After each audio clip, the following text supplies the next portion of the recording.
کہ ایک شوہر اور بیوی کے باہمی تعلقات کیسے ہونے چاہیے اور دونوں کے درمیان باہم اعتماد اور قریبی تعلق کی کیسی فضا ہے۔ حیض کی حالت میں عورت کا بوسہ لینا جائز ہے۔ ان میمونہ رضی اللہ عنہا قالت کان رسول اللہ صلی اللہ علیہ وسلم یباشر نساءہ فوق الازار وہن حید، رواہ مسلم۔ حضرت میمونہ رضی اللہ تعالی عنہا فرماتی ہیں کہ رسول اللہ صلی اللہ علیہ وسلم اپنی ازواج مطہرات سے بوس و کنار فرما لیا کرتے تھے حالانکہ وہ حالت حیض میں ہوتی، اسے مسلم نے روایت کیا ہے۔ حالت حیض میں عورت سے نفرت کرنا یا کھانے پینے کا علیحدہ اہتمام کرنا ناجائز ہے، درست نہیں، کیونکہ ویسے بھی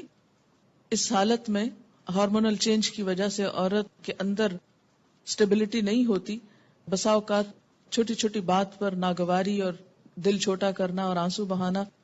ان دنوں میں عموماً بڑھ جاتی ہے ایسی کیفیت،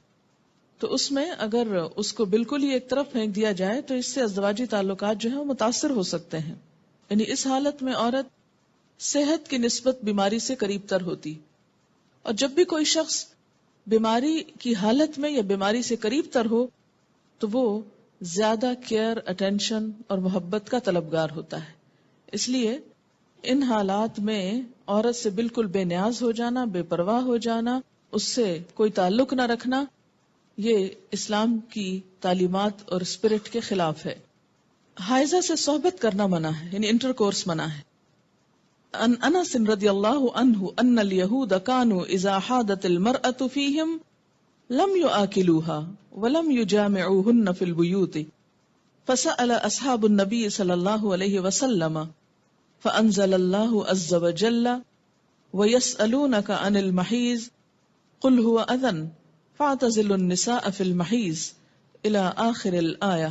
فقال رسول اللہ صلی اللہ علیہ وسلم اصنعوا کل شیء الا النکاح،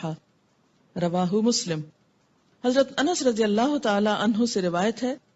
کہ یہودیوں کے ہاں جب کوئی عورت حائضہ ہوتی تو یہودی اس کے ساتھ کھانا نہ کھاتے، نہ گھر میں رہتے۔ صحابہ کرام رضی اللہ عنہم نے رسول اللہ صلی اللہ علیہ وسلم سے مسئلہ دریافت کیا تو اللہ تعالیٰ نے یہ آیت نازل فرمائی کہ لوگ آپ صلی اللہ علیہ وسلم سے حیض کے بارے میں دریافت کرتے ہیں، ان سے کہہ دیجئے وہ ایک بیماری کی حالت ہے، لہٰذا اس میں عورتوں سے علیحدہ رہیں۔ یہ آیت نازل ہونے کے بعد نبی صلی اللہ علیہ وسلم نے فرمایا حالت حیض میں